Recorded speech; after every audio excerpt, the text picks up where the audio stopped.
Je vais vous prendre un autre exemple. Supposons que vous avez un produit cosmétique. C'est une huile. Vous vous dites, c'est une huile hydratante. Et vous avez identifié un nouvel intrant pour vous démarquer, que vous avez ajouté à l'intérieur de l'huile. Vous dites vraiment, cet intrant-là va permettre à ce que, quand tu utilises l'huile, vraiment ta peau soit toujours fraîche. C'est un exemple. Et toutes les personnes qui utilisent cette huile sur leur visage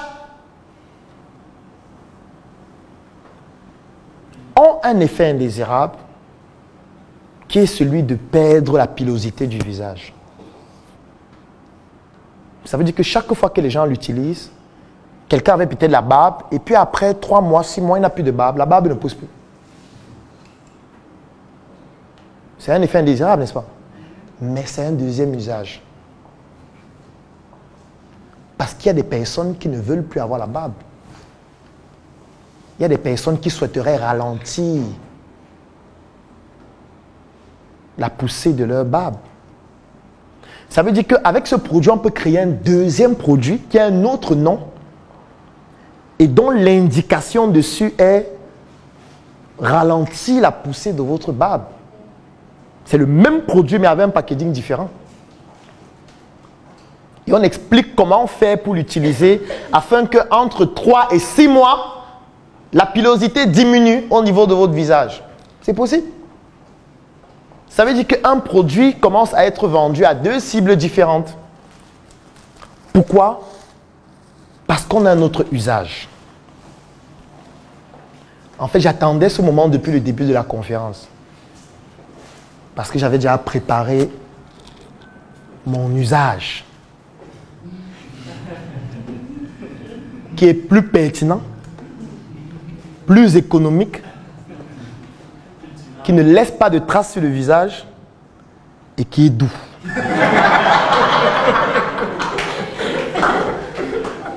Donc je vais poser et je vais continuer avec ça. Quand les gens fabriquaient cette serviette-ci, est-ce qu'ils savaient qu'il y a des gens qui font des conférences et qui en ont besoin quand il fait chaud? Pas nécessairement. Pas nécessairement. Ils se disaient peut-être c'est la serviette du bébé. Mais moi, je l'utilise pendant mes conférences. Et parfois, je cherche ça, je ne trouve pas. Du moins, une serviette de ce type. Ce qui fait que parfois, on est obligé de prendre une grande serviette et la couper. Parce que ceux qui vendent les serviettes ne comprennent pas que nous sommes dans un environnement chaud. Et que lorsqu'on se retrouve dans un endroit comme celui-ci, où nous sommes nombreux, il peut faire chaud. Et si tu prends le mouchoir actuellement qui coûte peut-être 100 francs, ça coûte combien? 100 francs. Je prends le petit. À l'intérieur, il y en a 10. Tu vas te nettoyer le visage. Non seulement c'est inconfortable la plupart des fois, et ça finit très vite. Donc tu dépenses plus. Ça laisse des résidus aussi.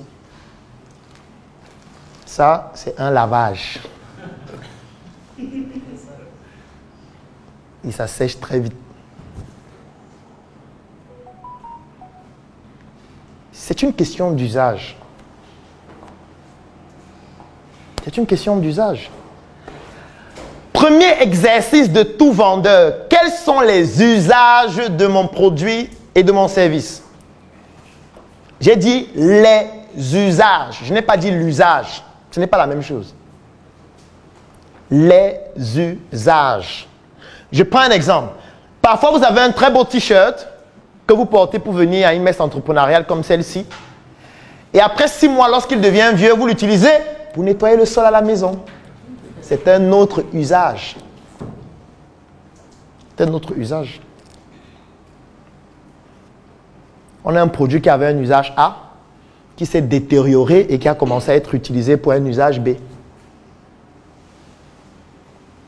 La compréhension de l'évolution ou du cycle de vie de son produit peut permettre de mieux le vendre ou de développer d'autres produits.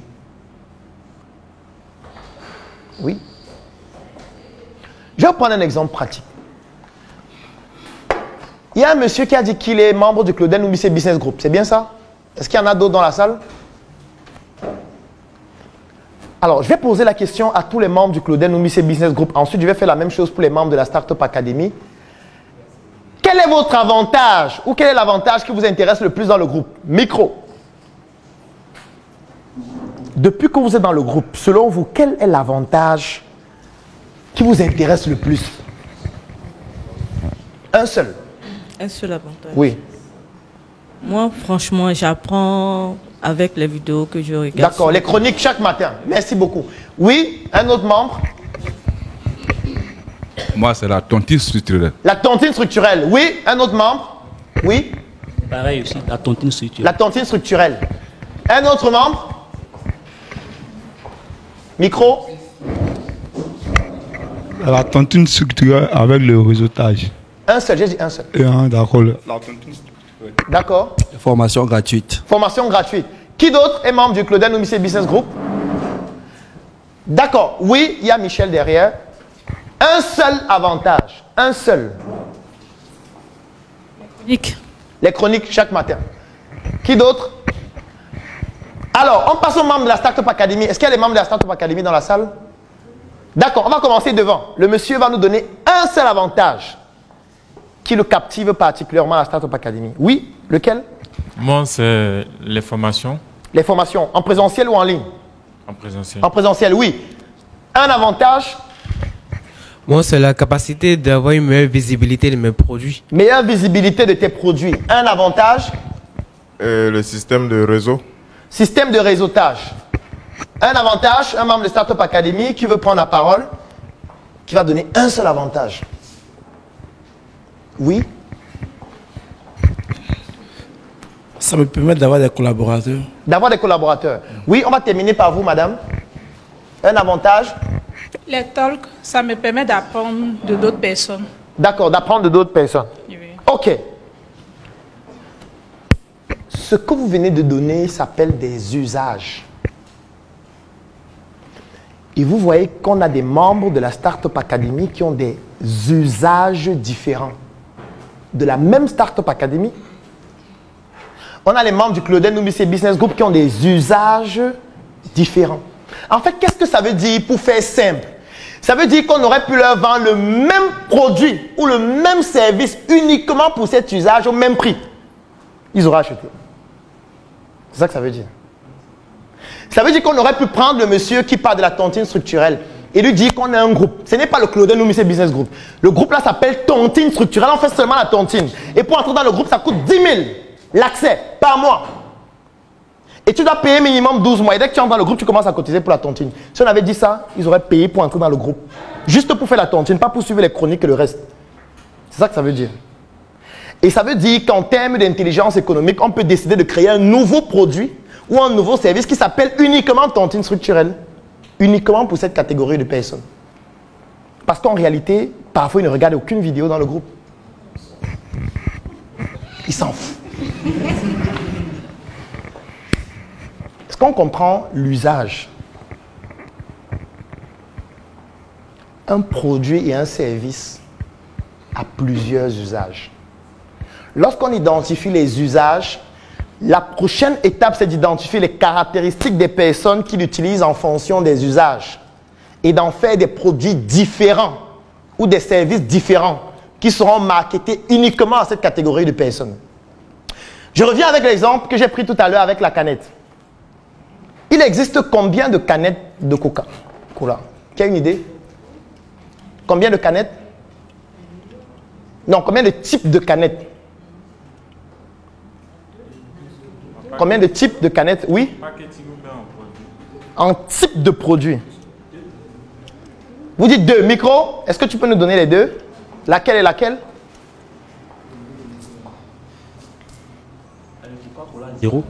Oui. Et puis il y a le sucré. Il y en a d'autres. Il y a light. Quoi d'autre?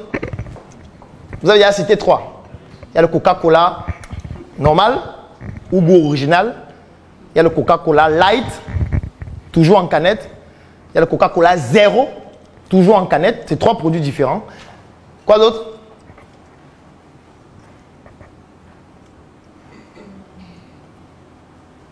Première question, quelle est la différence entre Coca-Cola light et Coca-Cola zéro?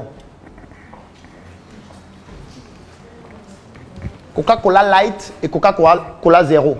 La différence entre les deux?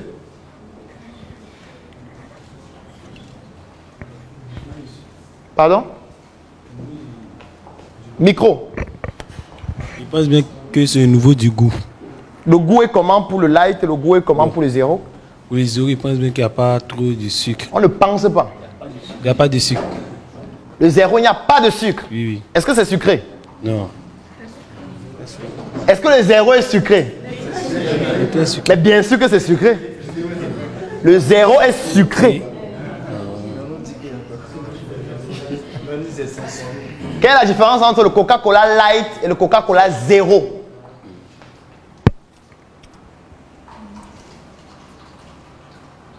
Vous pouvez chercher sur Internet. Coca-Cola Light et Coca-Cola Zéro. C'est quoi la différence?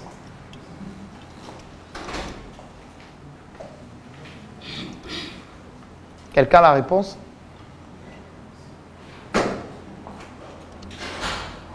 Et on est toujours sur la question de combien de types de coca il y a. On n'a cité que 3. Et là, nous ne sommes que sur les canettes. Et les canettes de ce conditionnement bien spécifique. 33 centilitres. Dès que quelqu'un trouve la réponse, il lève la main. Coca-Cola Light et Coca-Cola Zéro. Vous avez trouvé la réponse? Oui, micro.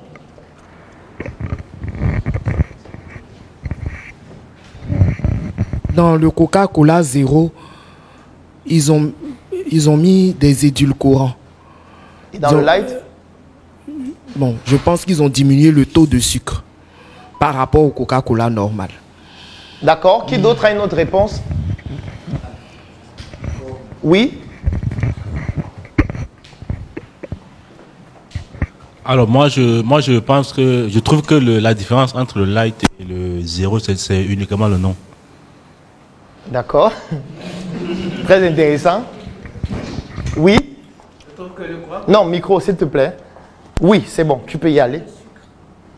Ok, le Coca-Cola Zéro, il a plus de goût que le light. Et puis le Zéro, il est beaucoup plus fidèle dans son branding, au branding originaire du Est-ce que tu Coca-Cola. penses ou c'est ce que tu as lu quelque part? C'est ce que j'ai lu. Ok. Mais en termes de sucre, quelle est la différence? Ok, en termes de sucre, le Zéro est plus sucré que le light.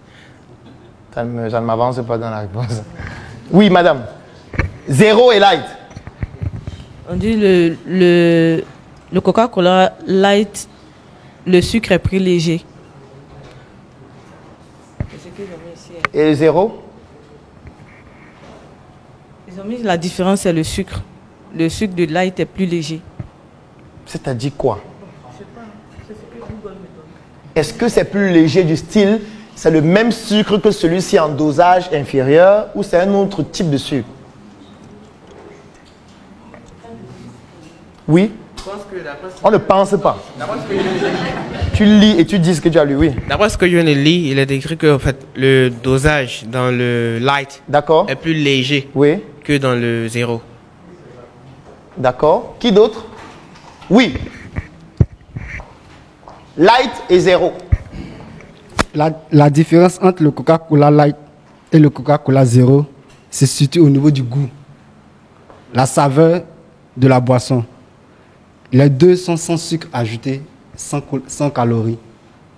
D'accord. Quelqu'un d'autre? Oui? Bon, je partage le même avis que Gamaliel. Je vais tirer deux différences. La première au niveau des noms.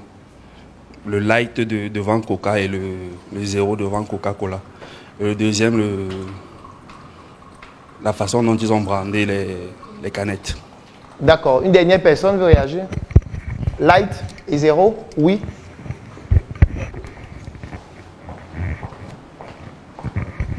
Selon moi, c'est au niveau de l'habillage. Mais pas selon toi. Tu dis ce que tu as lu. Bon, c'est au niveau du regard, de l'habillage. Le branding de la boîte. Oui. Oui. C'est la différence. D'accord. Alors, pour résumer, effectivement, il y a plusieurs personnes qui ont donné la bonne réponse. En réalité, light et zéro, c'est la même chose. Pour pouvoir les différencier, il fallait jouer au niveau du goût. Dans les deux, on a totalement substitué le sucre et on y a ajouté des édulcorants, comme l'aspartame par exemple. C'est tout. Les deux sont principalement des produits presque identiques, mais qui se vendent différemment, en faisant comprendre que l'un n'a aucun sucre, c'est pour ça qu'on a mis 0. L'autre est allégé. C'est pas la même chose. Parce que quand on dit allégé, ça veut dire qu'il y a le sucre, mais c'est allégé. Donc quelqu'un qui recherche le sucre va se dire non, je consomme celui-ci parce que je veux quand même un peu le sucre, mais pas beaucoup. Et l'autre qui va se dire je ne veux aucun sucre, il y a 0 pour lui. Pourquoi? Parce que si vous voyez la chronologie, on a créé light avant 0.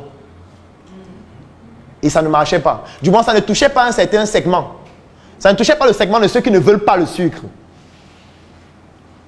Parce qu'eux, ils voyaient light et ils se disaient non, il y a encore le sucre dans la fesse. Ils disaient light là, mais il y a le sucre. En plus, même c'est sucré. On a donc fait 0 en utilisant des messages marketing pour leur dire il y a 0 sucre. Par contre, pour pouvoir garder un goût sucré, on a ajouté ce qu'on appelle des édulcorants. Mais si vous vous documentez bien et si vous avez des connaissances en chimie, les édulcorants sont 200 fois plus sucrés que le sucre. 200 fois. Un édulcorant comme l'aspartame est 200 fois plus sucré que le sucre qui est ici. Ce qui fait que ça crée un biais au niveau du pancréas qui l'interprète comme si c'était du sucre et qui se comporte exactement de la même façon. Donc ça ne résout aucun problème.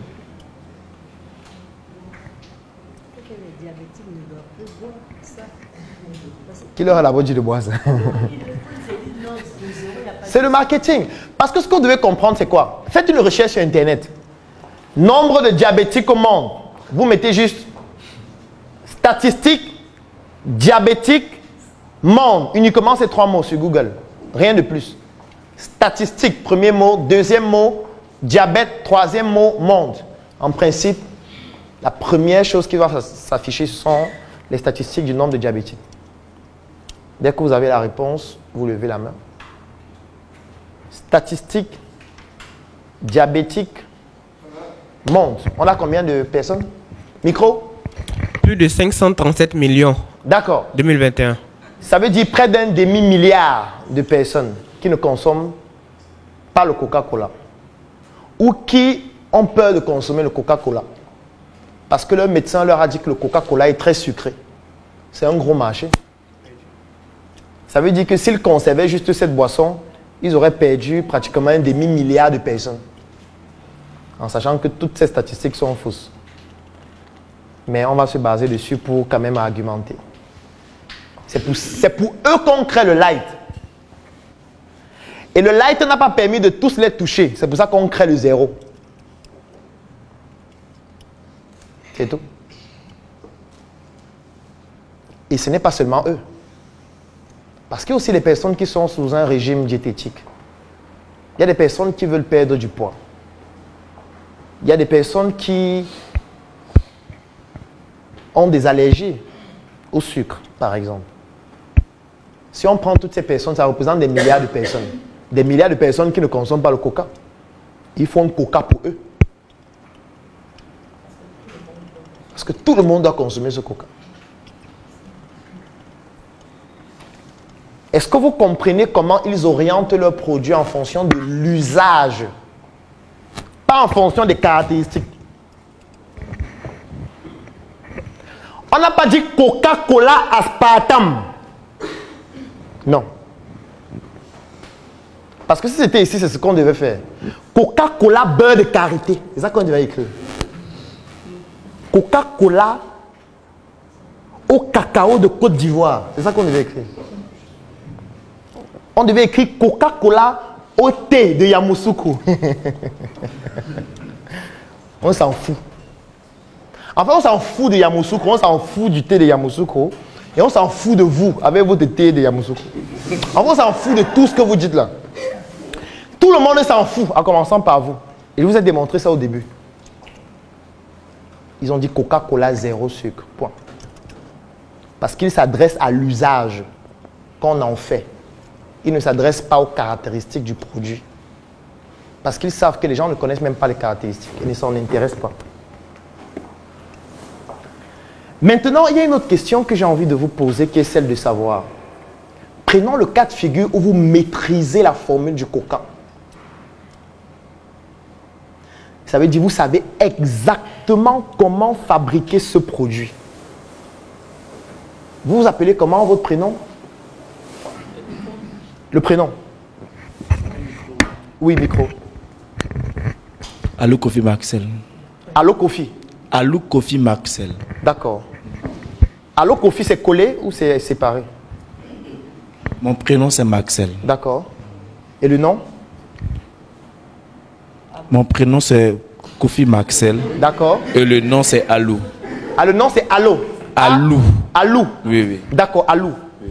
Supposons que Alou sait très bien fabriquer ce coca. Il a trouvé la formule secrète. Quand il fabrique le coca à la maison, c'est excellent. Les gens consomment, ils consomment le coca, ils n'arrivent pas à faire la différence. Ils commandent les canettes en Chine. Et on écrit dessus Alou Joyce. Il met un petit coke en bas. Il met son jus à l'intérieur. Il met le drapeau de la Côte d'Ivoire sur la canette pour dire que c'est ivoirien. C'est un Ivoirien qui a réussi cet exploit. Il dépose ça au supermarché. Vous arrivez, vous voyez Coca-Cola. Il y a Alou Joyce. Avec le drapeau de la Côte d'Ivoire. On va même aller sur le cas de figure où c'est le même prix. C'est le même prix. Ça veut dire que, par exemple, ça c'est 500 et l'autre c'est 500. Qu'est-ce que tu vas acheter?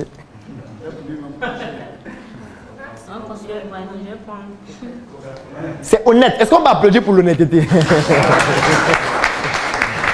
En fait, 99% d'entre vous allez acheter toujours Coca.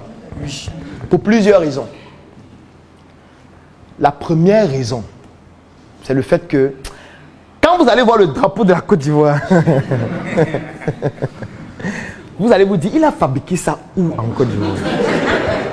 Nous, la Côte d'Ivoire qu'on connaît là, il a fabriqué ça où? À Bobo? À Djamé?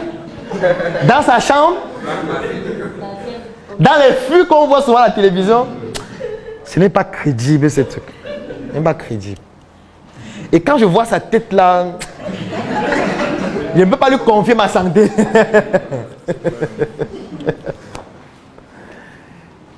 En fait, vous allez développer une crainte qui est instinctive et qui est basée maintenant sur des principes de marketing.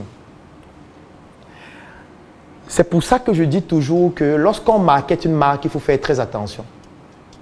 On ne présente pas son produit n'importe comment parce que ça reste gravé. Et ce que vous faites devient une jurisprudence pour tous les autres. Ça veut dire que ça s'applique aux autres qui vont venir après. Moi, je vois parfois des documentaires qui présentent des entrepreneurs africains qui fabriquent des produits dans leur chambre. Et on fait le documentaire.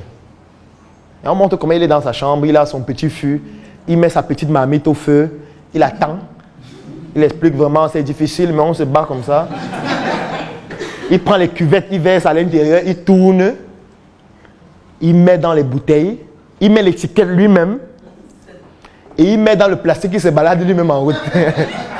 Il est en train de vendre. En fait, les gens applaudissent en commentaire. Bravo! L'Afrique se développe. Non, l'Afrique ne se développe pas. L'Afrique ne se développe pas. En fait, ce qui est en train de se passer là, le message subliminal qui passe, c'est que ce n'est même pas crédible. C'est qu'on ne doit pas boire ça. C'est ça qui passe dans la tête. Parce que quand vous allez voir un documentaire sur Coca-Cola, vous allez voir des gens au laboratoire en blouse blanche. Personne ne touche un produit avec les mains. Et ce sont des machines juste qui passent. Ça charge les jus automatiquement. Ça scelle les bouteilles automatiquement. Ça empaquette automatiquement. Ce sont des robots qui portent les cartons pour mettre dans les camions. C'est plus crédible. Inconsciemment. Donc vous allez vous dire, même s'il doit mourir, il peut faire une mort moins dangereuse par rapport à une mort où je suis sûr de mourir après avoir bu la canette. En fait, ce qui se passe, c'est quoi? C'est que ce sont des messages subliminaux dont nous-mêmes on fait la promotion de cela inconsciemment. Je prends un exemple. Vous avez mal au ventre, vous baladez en route, vous voyez un monsieur qui a déposé une natte Il a des gros bidons avec des médicaments à l'intérieur.